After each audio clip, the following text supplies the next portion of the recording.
అందరికీ నమస్తే అండి. Good morning. ఈరోజు ముఖ్యంగా శనివారం మా గుడ్ మార్నింగ్ ప్రోగ్రాంలో ఒక అతిపైన సమస్య అయిన శ్రీనివాస్ సర్కిల్ సమస్య మీ దగ్గర తీసుకొస్తున్నాము. మేజర్ ఆదోనిలో పెద్ద సమస్య ఏంటంటే మున్సిపల్ సర్కిల్ ఎలా సమస్య అవుతుందంటే ఫస్ట్ ఆఫ్ ఆల్ ట్రాఫిక్ సమస్య భయంకరంగా ఆదోనిలో. దాంతోపాటు ఏంటంటే వాళ్ళ సొంత వెహికల్ శ్రీనివాస్ ట్రావెల్స్ అనేది సాయంత్రం నైట్ పూట 8 గంటల నుంచి 10 గంటల వరకు ఆడ నిలబెట్టేస్తారు 2 వెహికల్స్. మళ్ళీ తర్వాత మార్నింగ్ 2 వెహికల్స్ అంటే 7 to 9 వరకు ఆడ ఈ మేజర్గా ఒక రోజులో 5 గంటలు అనేది వాళ్ళు ట్రాఫిక్ సమస్య క్రియేట్ చేస్తున్నారు. ఇంకోటి ఏంటంటే అక్కడ ముఖ్యంగా షాపులు ఉన్నాయి. ఆ షాపులు కూడా వాళ్ళు బాడీకి ఇచ్చినారు. వాళ్ళకి వచ్చి మళ్ళీ ఎంత ఉండేది రోడ్ ఇంత ఉంది, ఆ రోడ్డులో షాపులో ఇంత ఉంది, ఇంతలో ట్రావెల్ చేయాలి, అందరూ ఇంతలో ట్రావెల్ చేయాలా. ముఖ్యంగా ఏంటంటే ఎమ్మెల్యే గారు మార్పు మార్పు మార్పు మార్పు అంటున్నారు. ఆదోనిలో ముఖ్యంగా ప్రతి మార్పు చేయాల్సిన ఫస్ట్ ఏంటంటే శ్రీనివాస్ సర్కిల్ అండి. ఇది ట్రాఫిక్ సమస్య. ఈ ట్రాఫిక్ సమస్య కింద మీరు మార్పు చేసినారనుకోండి, దీన్ని చేసినారనుకోండి, ఆదోనిలో 50 to 60% మనకి ఆటోమేటిక్ ప్రాబ్లం సాల్వ్ అయినట్ల. అంటే సమస్య మేజర్ ప్రాబ్లం ఉండేది ట్రాఫిక్, అది శ్రీనివాస్ భవన్ సర్కిల్దే. ఇంకోటి ఏంటంటే ట్రాఫిక్ సమస్య ఇబ్బంది పడుతున్నారు జనాలు, ఏదో ఒక రకంగా వెళ్తున్నారని సంతోషపడితే ప్రాణాలు పోతున్నాయండి. గత సంవత్సరం కింద ఒక బాలుడు వయసు వచ్చి 17 నుంచి 19 సంవత్సరాలు ఉంటాయి. అతను ఇంకా ఏమి లోకంలో చూడలేడు, సాధించాలనే కోరికలు చాలా ఉన్నాయి. అబ్బాయికి మంచి చదువులో నంబర్ 1. అలాంటి అబ్బాయి ఈ ట్రాఫిక్ సమస్యలో ఈ శ్రీనివాస్ భవన్ ట్రావెల్స్ బస్సు నిలబడడం వల్ల, అక్కడ టిప్పర్ రావడం, ఇక్కడ రోడ్డు ఆటోస్ నిలబడడం వల్ల ఆయనకి యాక్సిడెంట్ అయిపోయింది. Spot death. అంటే టిప్పర్ లారీ కడుపు మీద పోయి మొత్తం పేగులన్నీ బయటకు వచ్చేసినాయి.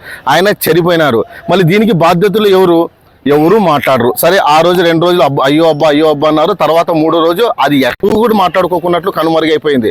సో ఈ సమస్య మేము ముందుగా ఎందుకు తీసుకొస్తున్నాం మా వీడియో ద్వారా అంటే, ఆదోనిలో ఎమ్మెల్యే గారు మార్పు అంటున్నారు కాబట్టి, సార్ మేజర్గా మార్పు మొదలవలసింది శ్రీనివాస్ భవన్ సర్కిల్ కాడ నుంచే. ఈ సమస్యని సాల్వ్ చేయండి. ఇంకోటి ఏంటంటే మేజర్గా చాలామంది న్యూస్లు చూసి కొంతమంది ఎవరికైతే మేము పోయింటారో ఎవరైతే వాళ్ళు ట్రాఫిక్ ఇష్యూ అయింటుందో వాళ్ళ దగ్గర పోయి డబ్బులు అడుగుతున్నారండి. ఇది మాకు ఎంత సిగ్గుచేటంటే, ఇది మా స్వతహాతో మేము చేస్తుంది. ఏ ఒక్క బాధితుని దగ్గర పోయో లేకుంటే లబ్ధిదారు దగ్గర పోయో మేము ఏమో ₹1 అడగటం లేదండి. ఇది ముఖ్యంగా గమనించండి. మేము డబ్బులు తీసుకోవట్లేదు.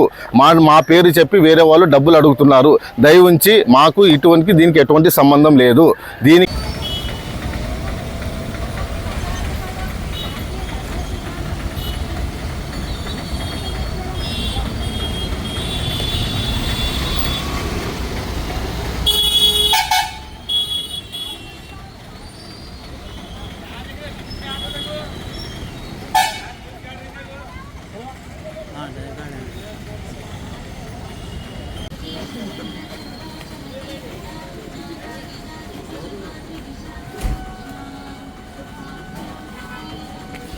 బస్ में ऐसे गया था ఈ బస్సులో వచ్చిందే కదా, ఇవన్నీ ఈ బస్సులో వచ్చిందే కదా.